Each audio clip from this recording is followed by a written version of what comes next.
Mohon bimbingan Ustaz Adi. Allah khair insyaallah.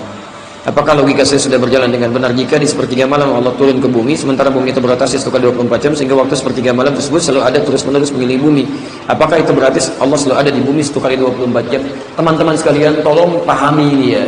Allah Subhanahu wa taala itu tidak bersifat seperti makhluk. Tidak dibatasi oleh waktu, tidak dibatasi oleh tempat. Ketika Allah dibatasi oleh tempat, berarti Allah memiliki sifat seperti makhluk. Mujassibah.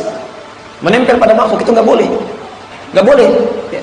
Makanya nanti ada ayat-ayat di Quran, ada ayat-ayat di Quran yang harus dipahami sesuai dengan ayatnya saja, ada yang harus dibantu untuk ditakwilkan atau ditafsirkan sesuai dengan konteks keadaan.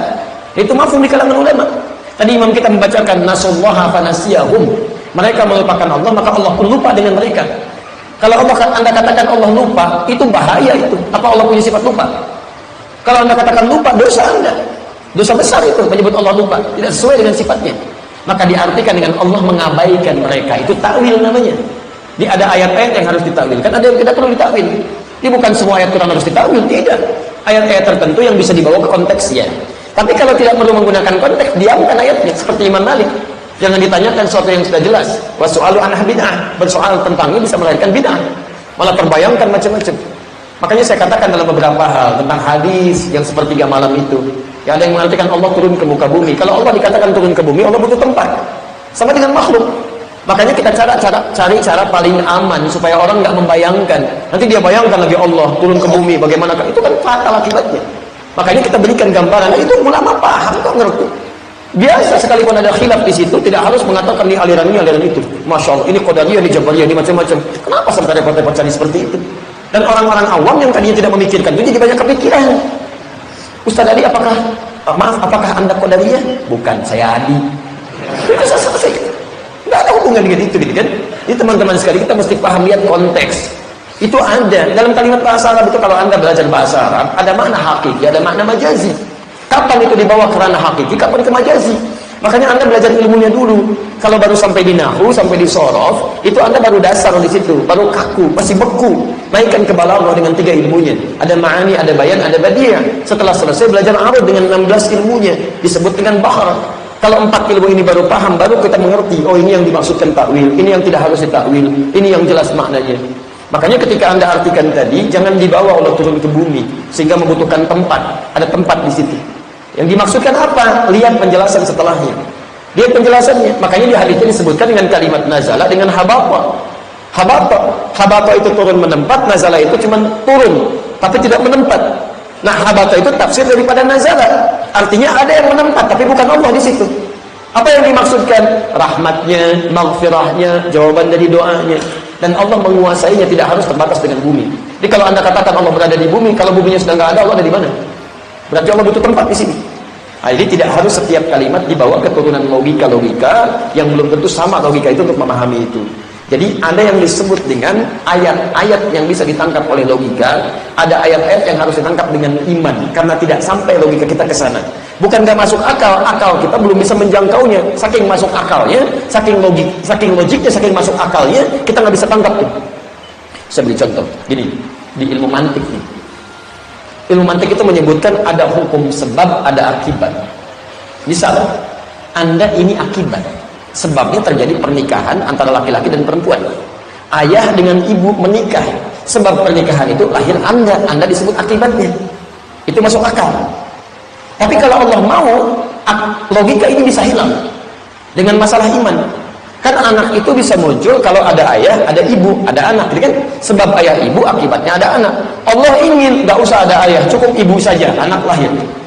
Secara logika nggak mungkin, tapi secara iman mungkin. Maryam binti Imran bisa mengandung, melahirkan tanpa disentuh laki-laki manapun. Wa Maryam ibnata Imran. Maryam anak perempuannya Imran. Langsung disebutkan kalimat anak perempuannya Imran untuk menunjukkan kesan bahwa tidak akan muncul Maryam yang lainnya lagi di masa yang akan datang. Hanya Maryam ini dan anaknya Imran. Jadi kalau ada yang ngaku-ngaku, saya juga Maryam bisa mengandung, melahirkan tanpa bapak, banyak. Tapi disentuh oleh laki-laki. Maryam yang itu tidak. Mengandung, melahirkan tanpa suami, tanpa disentuh oleh laki-laki manapun. Allah ingin terjadi. Akal nggak bisa nangkap. Lebih dahsyat lagi, ada yang mengatakan kalau begitu ini Tuhan ini beda dengan yang lainnya. Kalau yang lain dengan bapak, dengan ibu lahir anak. Kalau ini tidak, ini Tuhan anak ini. Karena nggak ada bapaknya, ada ibunya. Ada yang lebih hebat dibandingkan itu. Adam, nggak ada bapak, nggak ada ibu, ada. Kenapa nggak jadi Tuhan? Allah mau terjadi, dan itu nggak bisa ditangkap oleh akal. Anda pikirin, semakin banyak pikirin, susah beramal ujung-ujungnya. Makanya kata para ulama mengambil riwayat tafakkaru fi khalqillah wala tafakkaru fi dzatil khaliq. Lebih banyak bertafakur pada makhluk Allah, pada amalan-amalan kita, pada segala yang bisa meningkatkan iman. Tapi yang sifatnya seperti ini jangan banyak difikirkan, sehingga semakin banyak merenung, banyak logika, ujung-ujungnya malah sholat susah, baca Quran enggak, dan sebagainya. Ya? Jadi untuk jawaban yang paling singkatnya, apakah Allah selalu berada di bumi dalam 1 kali 24 jam?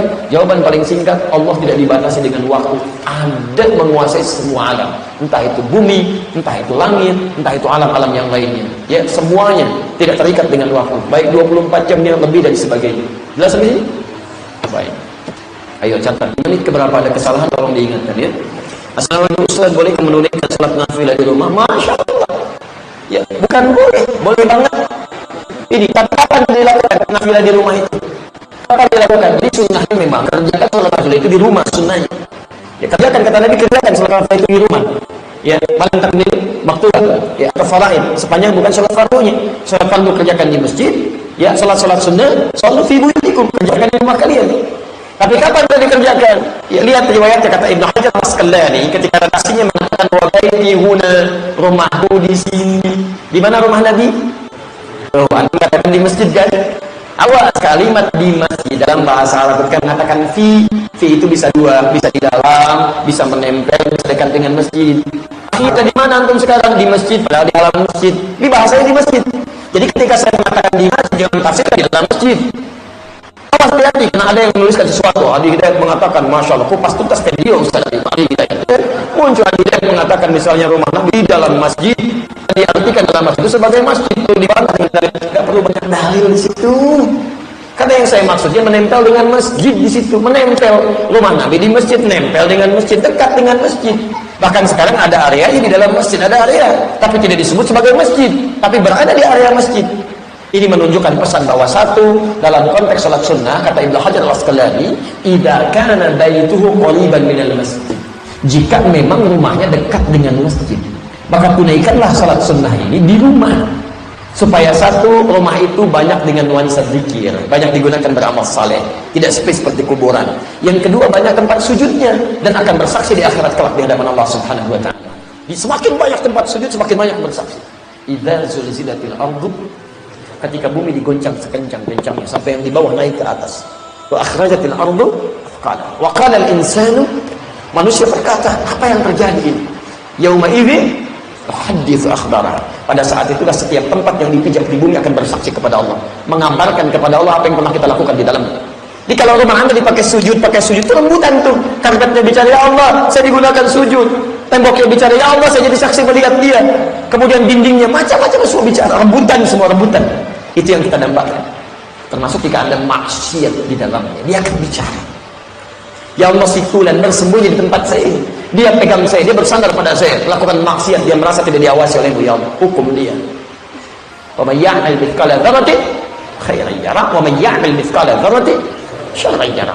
Karena itu yang terbaik Anda tunaikan salat nafilahnya di rumah jika dekat dengan masjid rumahnya. Tapi kalau rumah Anda jauh dari masjid, jangan dipaksakan.